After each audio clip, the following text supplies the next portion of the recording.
www.djdesk Anees बाबू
चौतीसा बढ़लगंज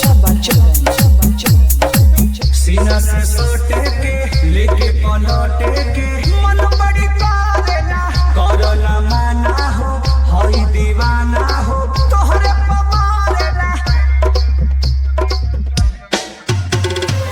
सीना से सोटे के लेके पलटे के मन बड़ी करेला करना माना हो हई दीवाना हो तोहरे पवारेला लेते रही सगर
चौतीसा बढ़लगंज